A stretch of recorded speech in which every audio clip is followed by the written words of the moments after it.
Srimati Mahua Maitra.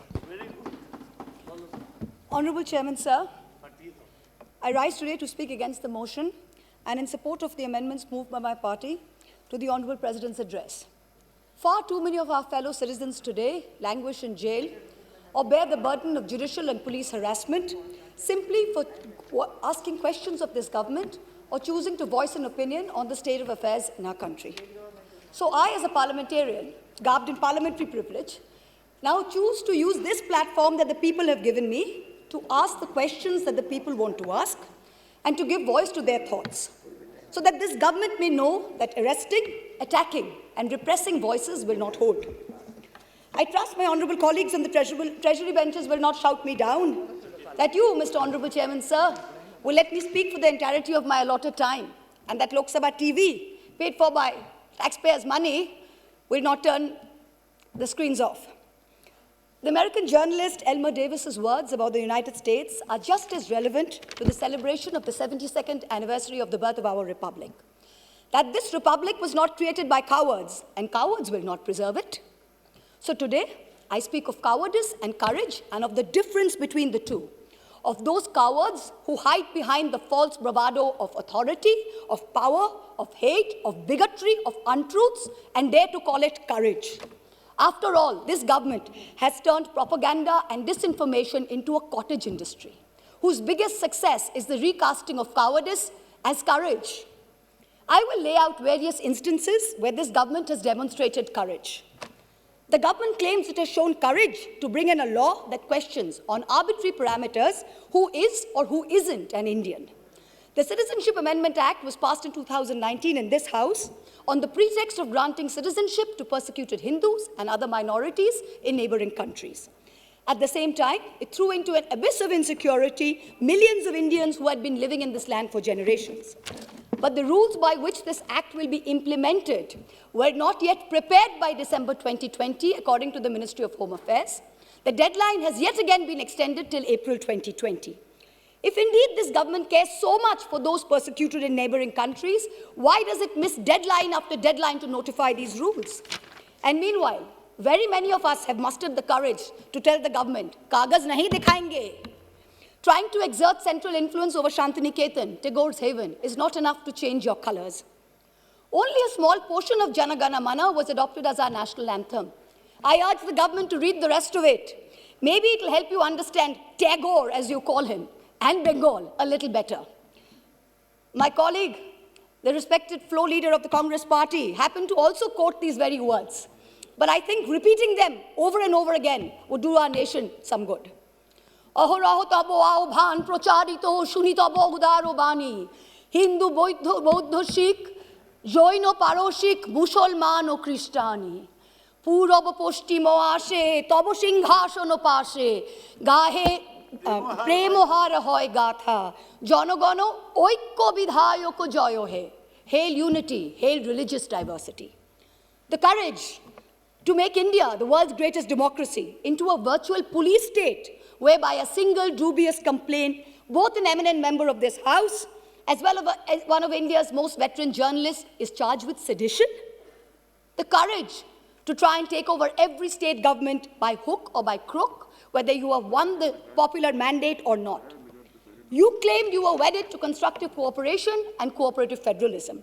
Instead of partnering with state governments, you try and muscle them out at every opportunity. Does the ruling party wish that its legacy be that it governed the largest democracy in the world, or that it imposed a one-party rule in India? Ask yourselves. The courage to announce a national lockdown at only 4 hours' notice, causing untold misery, countless deaths, the sight of thousands walking for hundreds of miles with no food or money. This government spent less than 2% on social transfers, in contrast to OECD countries who spent 20%, and 6% which was spent by middle-income countries. The courage, no, the brazen audacity to announce an economic rebound. India was the single worst performer among developing countries in the year 2020. Even if we believe this government's economic survey, the economy was lower by 7.7% in 2020 and will rise by 11% in 2021. So in effect, by 2022, that is over a 2-year time span, the economy will be flat. just at the 2019 GDP number. The survey proclaims that growth is the biggest poverty alleviator. Honorable members of this House, we are going to have no growth for 2 whole years. I don't understand the celebration. I come from a rural constituency and a source for migrant workers. The distress in the MSME sector is real. This rebound is one where large, strong enterprises have become stronger. It is not V-shaped, it is K-shaped. 1% of rich and successful citizens have become richer, and the pains of the MSMEs have only increased.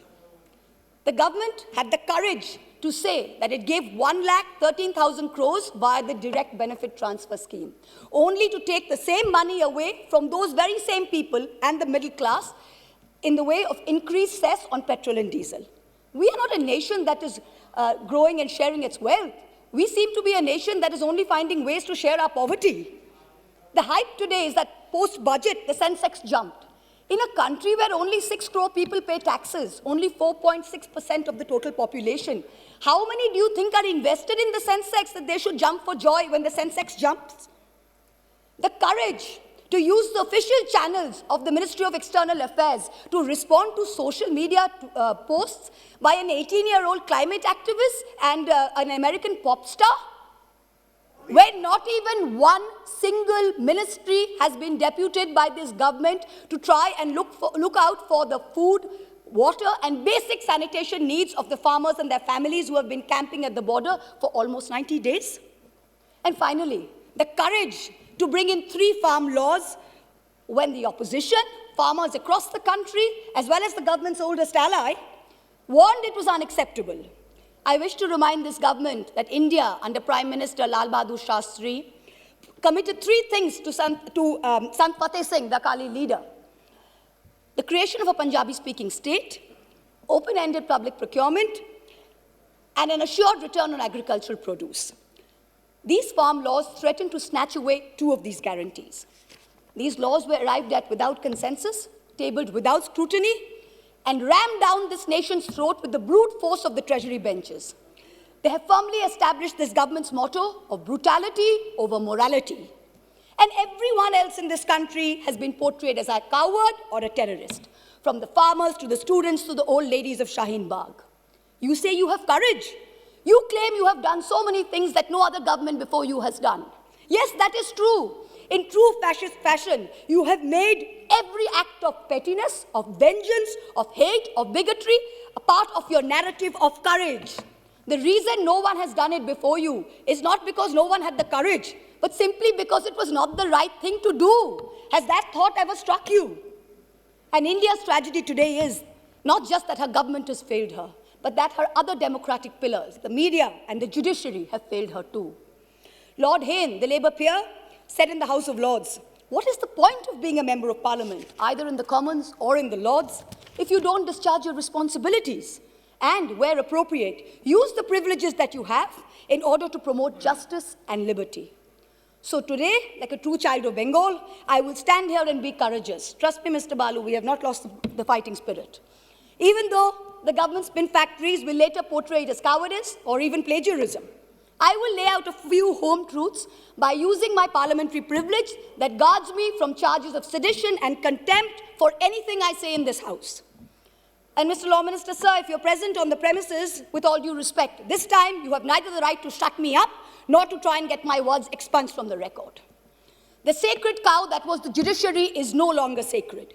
It stopped being sacred the day a sitting Chief Justice of this country was accused of sexual harassment, presided over his own trial, cleared himself, and then proceeded to accept a nomination to the upper house within 3 months of retirement, replete with Z+ security cover. The judiciary stopped being sacred when it chose to squander the greatest opportunity that any bench of the highest court of this land has ever seen, to reinforce the founding principles of our democratic republic and to uphold the rights enshrined in Part 3 of our Constitution.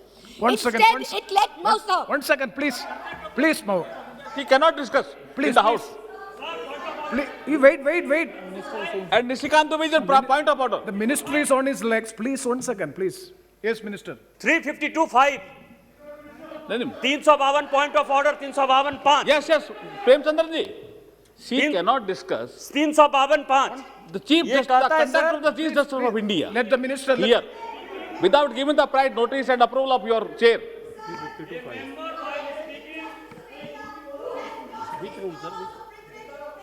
Please, please, please, please.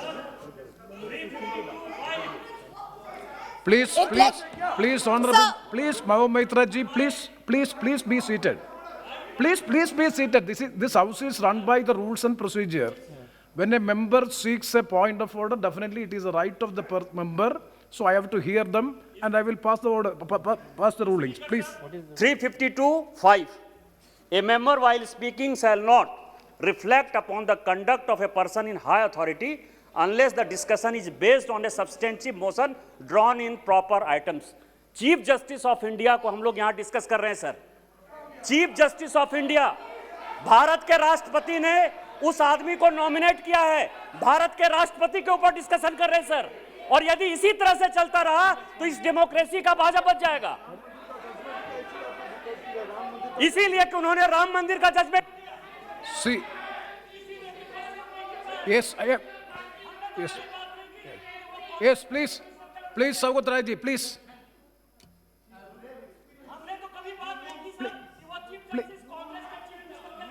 Please, please, please. Saugat Rai ji, please. Please, please.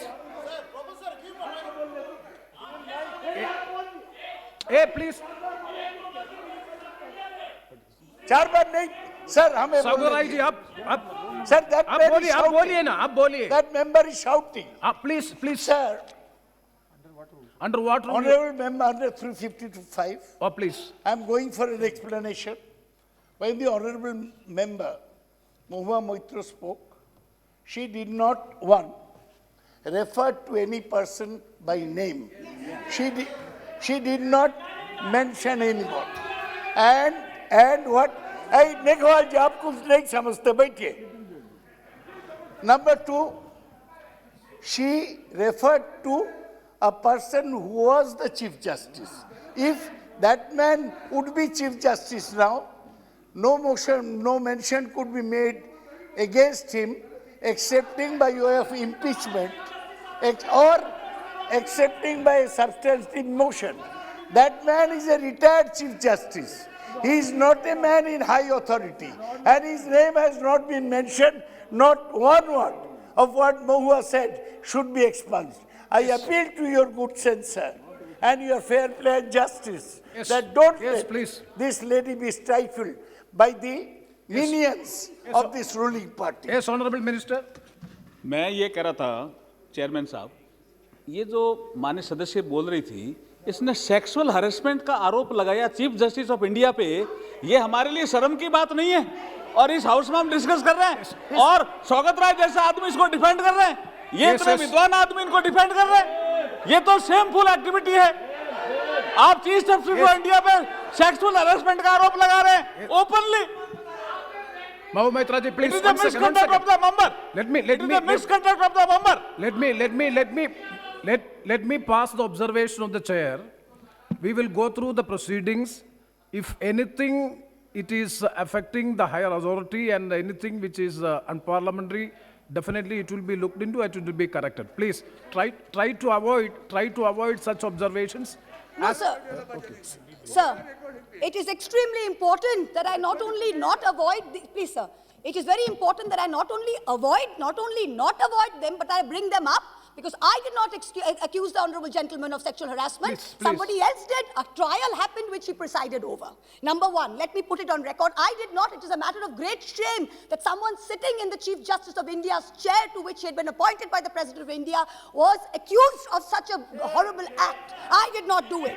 Instead, it let migrants walk She to is their repeating the deaths. charges. Please, It let please, our please. greatest It should not be activists done. and modern It freedom should not be done. fighters rot in jail. She is repeating the And it charges. now sits back as She a is moral not obeying the figure. order. Chairman When I am sir, a she is critical not vote. obeying the order. Chairman sir, she is not obeying the order. Again, she is repeating.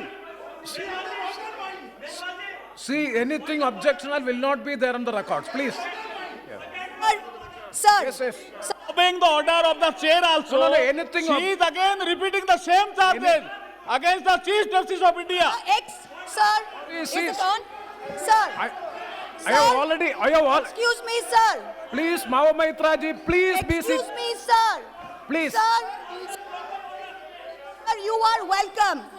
Sir, Hardi. Mao Maitra ji, Hello. you have already made your observation. Yes, sir. Please, Let please, me please continue have- with my speech. Please Let have the me- patience. Please let- have the patience to Yes, hear the sir. chair, please. Yes, sir. Please, Let me please. continue. See, the matter is there is. Let me continue my speech, No, sir. please, Mr. you Chairman, please sir. wait. Thank you. Don't be so. Instead, What, madam? the Madam. judiciary stopped being sacred when it chose to squander the greatest opportunity Point of order. that Yes. any bench of the highest court of this Mao land Maitra has ji, ever Mao seen. Maitra ji, please address to the chair. Please hear the chair. Please be seated. Please be seated for 1 second. See, the matter, yes, 352.5. 356. I'm calling 356. Yes. 356. The Speaker, after having called the attention of the House to the conduct of a member who persists in irrelevance or in tedious repetition, either in own arguments or the arguments used by other members in debate, may direct that member of discontinue the speech. Again, he is repeating, sir. Yes. आपके observation के बाद again he is repeating. Nishikant Dubey ji, wait. Nishikant Dubey ji, we have already disposed of the issue. Yeah. See, if anything objectionable to the higher authority regarding the Chief Justice, any allegation is there, please. Definitely the chair will go through, please. The chair will go through the proceedings. If anything is objectionable, definitely it will be expunged. Yes, please continue and please don't repeat it. Sir, the judiciary stopped being sacred when it chose to squander the greatest opportunity that any bench of the highest court of this land has ever seen to reinforce the founding principles of our democratic republic and to uphold the rights enshrined in Part 3 of our Constitution. Instead, it let migrants walk to their deaths, it let our greatest activists and modern fighters rot in jail, and it now sits back as a mute spectator when our young are prosecuted for cracking a joke. The judiciary seems to have forgotten the constitutional principle of separation of powers, that Parliament and Parliament alone can legislate. If something is bad in law, then the courts can strike it down or stay it on grounds of unconstitutionality. But unless it is so, the courts must do nothing. The government alone must face the consequences. If the government has brought in the farm laws which are not acceptable to people, then either the government will repeal the laws or the courts or the people will vote the government out. We urgently need the sagacity and courage shown by the high courts during the emergency when they delivered ADM Jabalpur and like decisions. The Supreme Court, unfortunately, is failing the common citizen and is being perceived as protecting the privilege and, ironically, only itself. A very large section of the Indian media has plummeted to new depths, both in terms of lack of factual reporting as well as the total absence of journalistic ethics. And yet, even when the bar is so low, the WhatsApp chat leaks detailing correspondence between a large government-leaning media channel and the head of the TV ratings agency expose the utter filth and the crony capitalism that, ironically, this government claimed to be saving us from. What is left of the resilient media is being targeted with the provisions of the UAPA and other draconian laws. You keep taunting the Congress about the emergency, but India today is in a state of undeclared emergency. But the government has miscalculated. There is a fundamental difference between cowardice and courage. The coward is brave only when armed with power and authority. The truly courageous can fight even when unarmed. Do not forget this. Do not forget this when you tell the authorities in Ghaziabad to clear the protest site overnight with the help of the police and the bureaucracy. You are not being courageous. You're a coward wielding power. The truly brave came in droves from villages wielding nothing but the belief that their cause is just. Only They one were speaker? propelled, one speaker. They were propelled by the spontaneous tears of their leader, not by the force of their water cannons. Do not forget this when you block the roads and cut the internet off in 17 of Haryana's districts. You are not being brave. You are a coward wielding power. The state of Haryana gives 10% of India's air force and contributes to 11% of the total strength of the Indian Navy. Its people can neither be termed anti-national, nor terrorists, nor gaddars. Do not forget this. When a peaceful 60-day movement is insidiously hijacked and then you slap FIRs on Punjab's farmers. You are not being courageous. You're a coward wielding power. Bhagel Singh and Jassa Singh Ahluwalia, leading their missiles, captured Delhi way back in 1783 from the Mughals. Their descendants do not lead a lesson in courage from those who captured Delhi only in 2014. Tagore, in his poem, Bondi Bir, the Captive Warrior, an ode to Sardar Banda Singh Bahadur, wrote, Eshe sheshe ekdin, jibon mrittu pai bhritto, chitto bhabonaheen, eshe sheshe ekdin. That momentous day has arrived. In the 125th year of Subhash Chandra Bose's birth, the central government has made every attempt to hijack Netaji's legacy and weave it into their own fake, narrow narrative of courage. But this nation needs to know that Netaji had two clarion calls, both embodiments of his courage and his spirit. One was the salutation, Jai Hind. Today, this government has replaced this national greeting with a narrow religious chant that it uses as a war cry to heckle, to bully, and to always remind the minority about who's in charge. Netaji's second call was Delhi Chalo, Chalo Delhi. This government falls over itself to pay lip service to Netaji, but in truth, you block the borders in Singhu, in Ghazipur, in Tikri with walls and spikes for all those who actually want to come to Delhi to tell you that much like Subhash Chandra Bose, they too will not accept any halfway house. Netaji told us never to lose faith in the destiny of India, and it is not India's destiny to be ruled by cowards. The time has come for us Please all to show conclude. courage. Please conclude. गिरते हैं शहसवार मैदान जंग में, वो तिफल क्या गिरे जो घुटनों के बल चले? Repeal or nothing. Thank you.